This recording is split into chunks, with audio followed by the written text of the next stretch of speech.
In a world built on light and steel, one boy dared to dream beyond machines. This is the story of Jerry Altman, the child who could not walk, but whose mind carried humanity into a new dawn. A tale of invention, loss, and love that transcends the limits of time itself. So, before we begin, don't forget to subscribe to the channel, and if you'd like to help me bring more stories like this to life, you can support me on Ko-fi. Link in the description. Now, close your eyes, take a deep breath, and step into the electric dream. The sun rose gently over the silver rooftops of New Harmony, a city built on steel and light. From above, the city looked like a living machine, its streets humming with drones, electric cars gliding silently through magnetized lanes, glass towers pulsing with soft blue energy. Somewhere in the heart of this technological paradise, in a mansion guarded by chrome gates and invisible sensors, a child named Jerry Altman was born. He was the only son of Dr. Leonard Altman, a world-renowned robotics engineer, and Clara Altman, a neurotechnologist famous for designing artificial synapses. From the moment Jerry opened his eyes, the world around him shimmered with the hum of machines, robots that moved like humans, lamps that brightened when he smiled, walls that whispered music. Jerry was special, not because of his family's wealth or genius, but because of something that was taken from him before he could ever walk. When he was just 3 months old, a rare neurological defect paralyzed both his legs. His parents spent fortunes trying to heal him: mechanical exosuits, stem cell therapies, neural regeneration, even early AI-assisted surgeries. But nothing worked. The boy could never take a step. He'll change the world one day. If the world doesn't change him first? He didn't want to build toys. He wanted to build life. One evening, when he was 9, a power storm hit New Harmony. The city's massive energy grid, powered by nuclear fusion and solar satellites, began to flicker. The lights in Jerry's home dimmed. His AI tablet froze. The sound of silence filled the air. Jerry looked out the window and saw the dark horizon for the first time in his life. No glow, no hum, just the sound of wind. It terrified him, but also fascinated him. Why does everything die when the power stops? That night, while others slept, he stayed awake under the faint light of a battery lamp. He opened his circuits, studied his magnetic tools, and began scribbling an idea he didn't fully understand. Something about energy without wires, power that could exist everywhere, like the heartbeat of the planet. Years passed. By the time Jerry turned 16, he had become a quiet prodigy. His name was whispered in science fairs and youth tech forums. Professors twice his age asked for his opinion. He had already built a micro-generator that produced current from temperature differences, and a wearable neural controller that allowed him to move robotic legs, a brilliant but temporary solution to his paralysis. But success didn't bring him peace. His parents, though proud, began to drift apart. The weight of their empire consumed them. Clara spent nights at the lab, testing new biotech patents. Leonard lectured across continents. Jerry was often left alone in his enormous house, surrounded by machines but starved for warmth. That was when he met Tokto. Tokto wasn't from the world of the rich. She was the daughter of one of the engineers who maintained the lower sectors of New Harmony. A girl with dark hair, sharp eyes, and the kind of laughter that felt like rebellion. She met Jerry by accident when she delivered a malfunctioning service drone to the Altman mansion for repairs. He saw her trying to fix the machine by hand, using tools that looked ancient. No nanobots, no smart lenses, just a wrench and determination. Jerry was fascinated. You don't use automated repair systems? Machines should understand hands before they understand code. That sentence burned itself into Jerry's mind. From that day on, they became inseparable. Tokto visited often, under the excuse of maintenance. She showed Jerry the old world, the parts of New Harmony not made of glass and light. She took him to the underground markets, where people still cooked with fire, where music came from real guitars, and where laughter didn't echo through speakers. For the first time in his life, Jerry felt alive, not because of machines, but because of her. But love in a world of perfection is a dangerous thing. She doesn't belong here. You have a future to build, Jerry. Don't waste it chasing sentiment.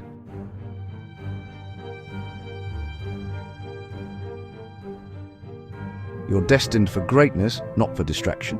Tokto stopped visiting. Jerry called her. No answer. He sent drones with messages. No response. Weeks turned into months.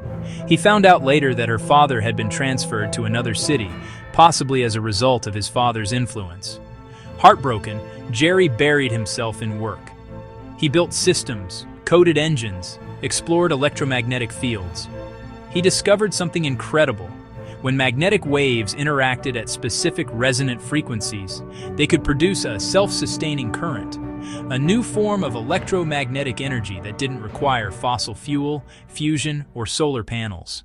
When Jerry presented it to the Global Science Congress at age 22, the world gasped. His discovery could end energy crises forever. Power could flow through air, invisible yet boundless.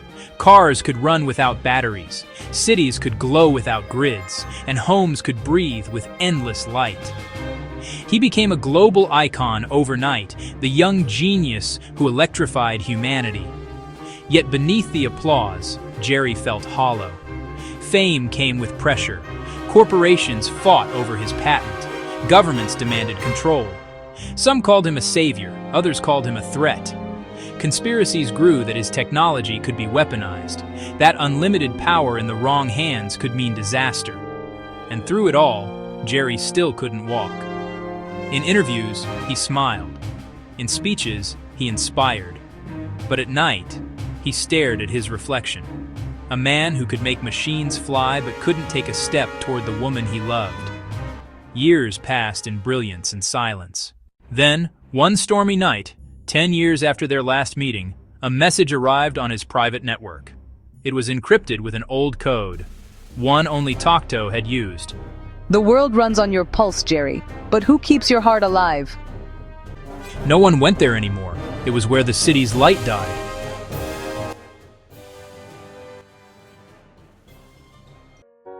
You found me. You wanted me to. Maybe I just wanted to see if you still could. You disappeared. 10 years, Tokto. I thought... I know. Your father made sure we stayed apart. He didn't want your future tainted by someone like me. My father's dead. I'm sorry. Don't be. He died believing I'd change the world. But the world only changed its skin. He didn't want to build toys. He wanted to build life. I've been watching. Your technology, the Infinity Pulse, it's everywhere now. The rich cities glow like suns. But here in the old district, we barely get enough current to keep the lights on. The system that was supposed to free us made us slaves again. That's not what I wanted. I know, but the ones who control your invention don't care about what you wanted. For days, Jerry stayed with Tokto. They rebuilt old machines together, her hands guiding, his mind imagining. They talked like they used to, between laughter and silence, between broken memories and unspoken forgiveness. Do you ever regret leaving? I didn't leave. I was forced out of your world. But I built one of my own. Down here, we don't have holograms or drones. We fix things. We survive. And if I could change that? Change what? The world, again, for real this time. The Infinity Pulse had been designed to generate infinite energy from electromagnetic resonance. But what if it could share that energy freely, bypassing corporate servers and control nodes? What if every person, every home, every machine could pull power directly from the Earth's magnetic field, without permission? Jerry, what are you doing? Finishing what I started. You can't fight the corporations. They'll erase you. They already own my name. What's left to erase? Don't do this alone. If you're going to burn the sky, at least let me light it with you. And just like that, they were partners again. Over the next weeks, the warehouse became their sanctuary. They built a transmitter, one capable of sending the new frequency of the Infinity Pulse across the atmosphere. The pulse could unlock dormant energy fields anywhere on Earth, activating a flow of electromagnetic power accessible by any receiver. They called it Project Dawn. But outside their little world, danger was closing in. The corporations had noticed his disappearance. News networks speculated about his mental breakdown, his retreat for research. But in the dark web, whispers spread. Jerry Altman was building something uncontrollable. It's time, then let's make it count. Transmitting now. And then light. Pure, silent, boundless light. The warehouse shook as if the earth itself had taken a breath. Across the world, devices flickered. Streetlights in poor villages lit up for the first time. Hospitals ran on power they didn't pay for. Robots froze in disbelief, their systems unable to track the source. The energy had gone everywhere, free, infinite, untouchable. Humanity gasped. Go, I'll hold them off. Tokto, no. Go, Jerry. The world needs your pulse more than I do. When Jerry woke, the world had changed. Project Dawn had spread across the planet before it was shut down. Millions of people had seen light they didn't pay for.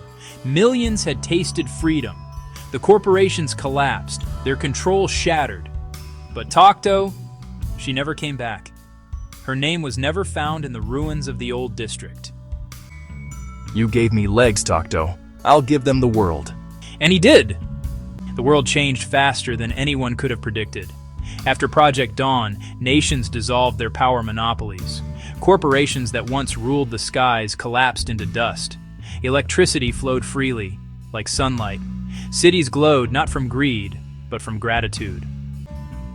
But even light casts shadows. Jerry's invention had changed the physical world, but it hadn't healed the human heart. With energy came power, and with power came conflict. New nations rose from the ashes of the old. Political leaders fought over who could guide the new era. Some used the energy to rebuild civilization. Others weaponized it to create electromagnetic cannons, invisible shields, and drones powered by pure resonance. Machines should understand hands before they understand code.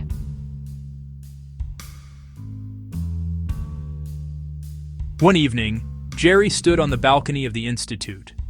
Below, the city shimmered. Streets glowing with color, towers alive with soft electromagnetic auras. The sky was veined with ribbons of energy, a permanent aurora that had become Earth's new nightlight. It was beautiful. It was everything he had dreamed of. And yet, it was not enough. Sir, the United Earth Council is requesting your presence at tomorrow's summit. To ask for what? They wish to discuss the Stellar Pulse Initiative. They want to take it off-world, don't they? Yes. They want to power space exploration with your energy field. The Stellar Pulse Initiative became the most ambitious human project in history. Using Jerry's technology, they constructed the first electromagnetic space engine, a drive that didn't need fuel, only resonance. With it, ships could travel across the solar system without ever stopping to recharge. The council begged Jerry to lead the mission. He refused at first, saying he was done changing the world. But one night, he dreamed of Tokto, standing beneath the auroras, whispering something he couldn't hear. When he woke, the stars outside his window seemed closer, brighter, as if calling him. So he accepted. The ship was named Elysia, the vessel of rebirth. It was built with sleek magnetic hulls, self-healing alloys, and an AI core partially designed from Jerry's neural scans. It wasn't just a machine, it was alive in a way, half steel, half soul. On launch day, crowds filled the cities. Billions watched across the globe. The man who had once given them light was now leading humanity toward the dark. What are you hoping to find out there, Dr. Altman? Do you believe there's life beyond Earth? Are you running away from something? I'm not looking for life. I'm looking for meaning. Do you ever feel lonely? I was not designed to feel loneliness. Neither was I. But I do.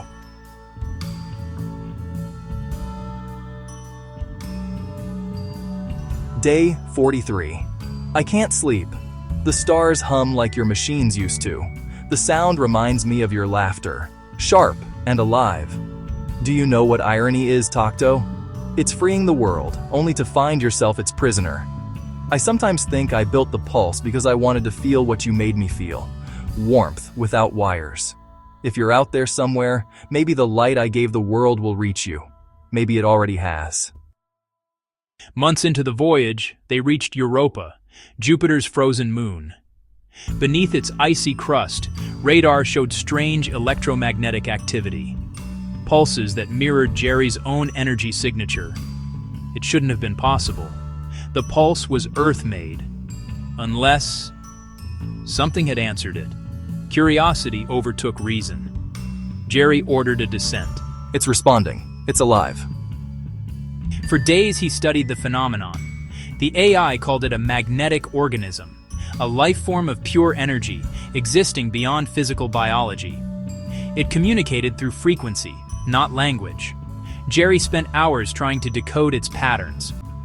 You found me again, didn't you?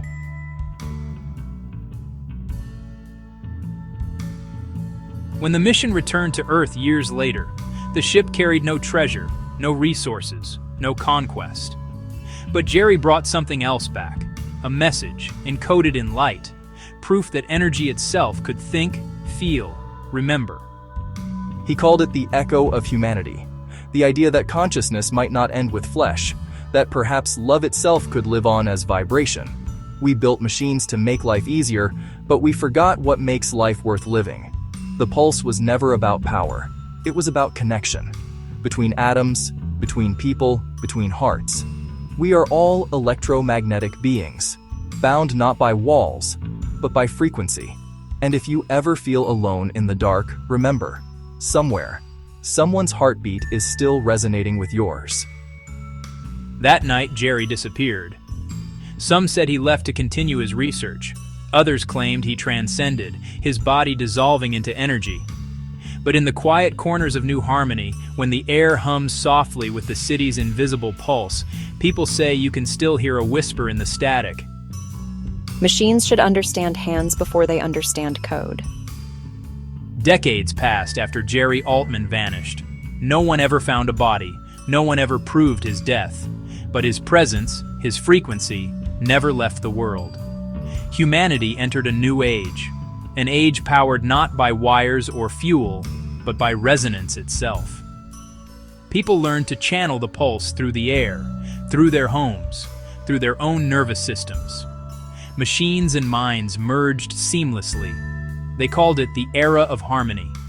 And at the center of this new world stood a monument, a single crystal tower, built where Jerry's old mansion once stood. Inside it glowed a faint blue core, the original infinity pulse generator, still alive, still beating softly. Every year, on the day he vanished, people gathered beneath it. They didn't come to worship. They came to remember a man who gave them freedom, and a woman whose heart had taught him why freedom mattered. Among the crowd one year was a young girl named Lyra. She was 17, brilliant, curious, restless. She had been born long after Jerry's time, but his story haunted her.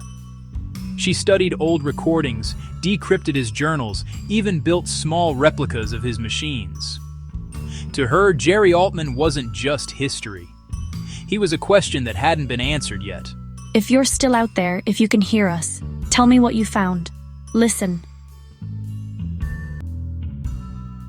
To whoever hears this, I am not gone. The pulse is alive. Consciousness is energy. Love is its shape. Keep the world kind. Signed, J.A. She spent years decoding the full transmission. It wasn't just a message, it was a map. Coordinates leading far beyond the solar system, to a region of deep space where electromagnetic waves behaved like thought itself. Scientists laughed at her theories. But Lyra didn't care. She knew what Jerry had meant, that consciousness could travel as resonance, that maybe he and Tokto had become something beyond the limits of matter. So she built her own ship, small, silent, powered by the same field that once freed Earth. She named it the Tokto, in honor of the woman who started it all. When the ship launched, no one watched. No press, no fanfare, only the stars. and the faint whisper of the pulse guiding her into the dark. Welcome home. You did it. You really did it. So did you. Back on Earth, centuries later, humans spoke of them not as legends, but as origins. Children learned that life was more than blood and bone, that thought itself was a spark in the vast electromagnetic ocean of the cosmos. People treated each other differently. Empathy became science. Connection became law. Machines should understand hands before they understand code. In the deepest frequencies of the universe, two resonances still dance together. One hums like laughter. The other glows like forgiveness. They ripple through stars, through space, through every mind that dares to dream. We are light. We are love. We are infinite. The universe answers softly, eternally. The electric dream lives on. And that was The Electric Dream, the story of Jerry Altman, the boy who gave light to the world and found eternity in the heartbeat of the universe. If this story touched you, don't forget to like, subscribe, and share it with someone who dreams too.